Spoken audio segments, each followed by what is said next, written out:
Magandang araw mga kaibigan.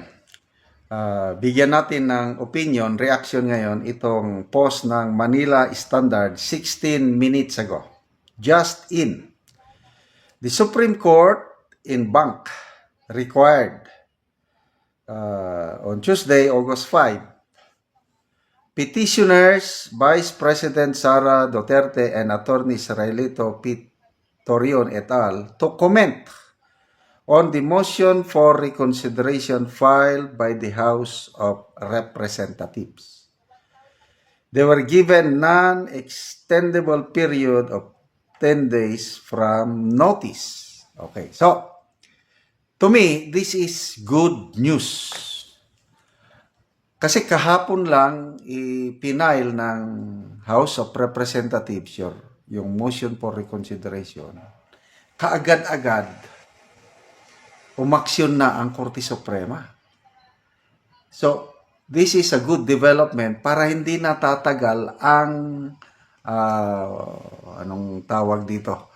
Yung paghihintay ba kung ano ba ang mangyayari kasi umiinit na po ang talakayan, bangayan, kung ano-ano na lang dyan.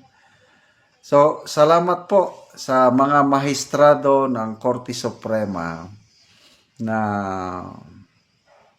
inaksyonan ka agad of 10 days. I don't know kung kailan yung 10 days. Basta next week, expected na yan. Makakasubmit na ng comment ang grupo ni Atty. Torion at kampo ni BP Sara at magdidesisyon na po ang Supreme Court. So, ano ang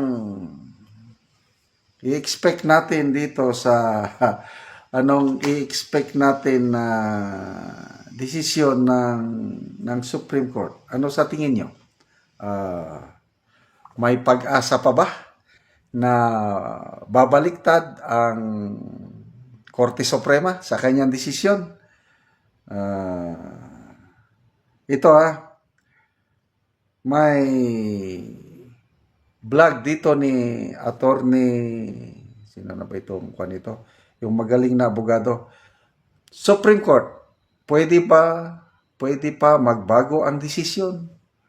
Pakinggan natin ito nakikinig ako palagi sa kanya. Ang ganda yung mga paliwanag niya.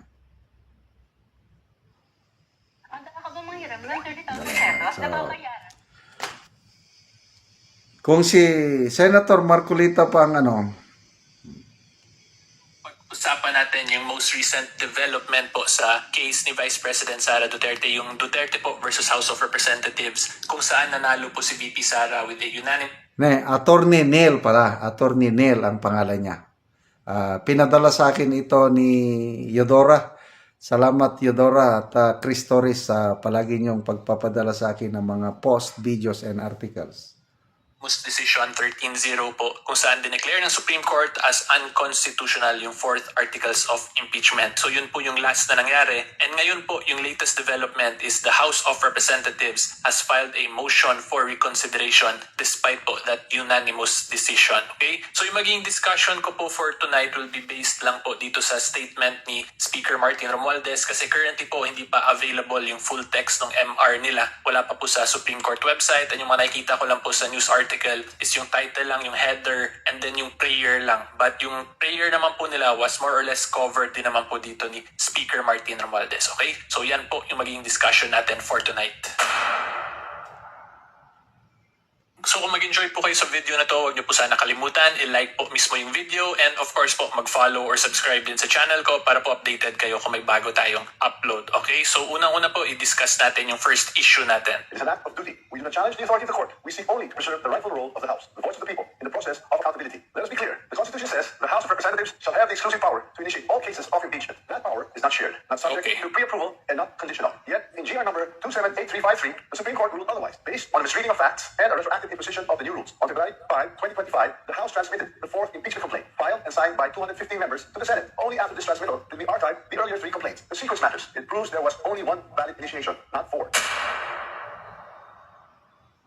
So doon po wala namang question dyan kasi hindi naman yan kinukuha ng Supreme Court sa kanila, di ba? Yung ginawa lang po ng Supreme Court dito was that they exercise what we call the power of judicial review. And Yes. like what I've already explained before, that power po is absolute, di ba? So ipakita ko lang po ulit sa inyo para klaro talaga tayo. So kung makita po nyo Article 8 Judicial Department Section 1 sa paragraph 2 po yan, judicial power includes the duty of the courts of justice to settle actual controversies involving rights which are legally demandable and enforceable and to determine whether or not there has been grave abuse of discretion amounting to lack or excess of jurisdiction on the part of any branch or instrumentality of the government. So like what I've also explained before, kung makita po nyo, yung power of judicial review of the Supreme Court is absolute considering Yes. that ang nakalagay po sa Constitution mismo on the part of any branch or instrumentality of the government, subject only to the requirement po na dapat may grabing pang-aabuso ng discretion or kapangyarihan yung government office na yon. So kung meron pong grave abuse of discretion, pwede po mag-step in yung Supreme Court para interpret kung ano talaga yung proper application ng Constitution, ng batas natin, dun po sa kaso or sa situation na pinag-uusapan, di ba? So yun po yung ginawa ng Supreme Court dito. They interpreted that there was grave abuse of discretion ng Congress kasi po tinulugan ng Congress yung first 3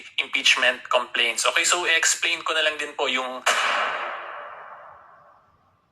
So sinasabi kasi nila Speaker Martin dito is that nag-overstep daw yung Supreme Court by reviewing the decision or the actions of the House of Representatives in relation to initiation of impeachment complaint. Okay? So kung i-apply po natin yung ganong explanation dito ni Speaker Martin, again with respect to him, it will lead to an absurd situation po. Okay? So ito po, bigyan ko kayo ng example para mas maintindihan po ninyo. So ito po, let's start with the side of Congress. Kung yung Congress po gumawa ng unconstitutional na batas, ibig sabihin pala nun ngayon hindi na pwede yung reviewin ng Yeah. Supreme Court because Correct. again the power to legislate po is specifically given to Congress, 'di ba? Section 1 Parang ganun po kasi yung logic ng explanation dito eh. So pag ganyan, again, hindi po yan ganun kasi Article 8, Paragraph 2, pwede nga reviewin ng Supreme Court as long as there is grave abuse of discretion. So similar din po yun sa initiation of impeachment proceedings. If there is grave abuse of discretion, since absolute hindi po accepted ng impeachment proceedings naman like what I showed you earlier, therefore pwede i-exercise yung power of judicial review in relation to impeachment proceedings. Okay? Tapos ito po, bigyan ko pa kayo ng isang example sa executive naman.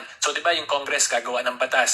So for discussion purposes, para po mas madali, sabihin na lang natin na yung batas na inanak po ng Congress is dumiretso lang yung executive branch pag i-implement nila yung batas. E paano ngayon pag biglang ginawa ng executive, lumiko sila sa left instead na dumiretso? Ang question dyan ngayon, hindi na naman yun pwede i-reviewin ng Supreme Court because again, the power to implement laws to enforce the executive power is constitutionally given to the executive branch. So ibig sabihin, hindi rin po pala yun pwede reviewin ng Supreme Court. Again, hindi po yun ganun because the power of judicial review is still absolute provided na there is grave abuse of discretion. So ganun Correct. po yun. Doon sa example ko, yung executive, meron silang grave abuse of discretion kasi lumiko sila sa left, yung sabi ng batas, diretso lang dapat. Kaya parang ganun din po yan. Ang nangyari po dito sa case na to, ang sabi ng Constitution, there should only be one initiated impeachment complaint within a period of 1 year. Unfortunately, they initiated 4 impeachment complaints kaya nagkaroon ng grave abuse of discretion. So, okay, so i-explain ko na lang din po yung setup talaga ng internal rules ng House of Representatives ngayon. Starting from January 2025. So napakaklaro, ano? Mayroong kapangyarihan ang Supreme Court, yung judicial review. Hindi ano yung kuan ng speaker na pinapakialaman daw sila ng Supreme Court. Nag-overreach daw. So, salamat sa paliwanag nito ni Attorney Nel Labayon. At tingnan natin kung basta next week o 2 weeks from now, sana may decision na para ma-stop na once and for all. Kung ano man ang decision ng Korte Suprema, dapat tatalima tayo dito.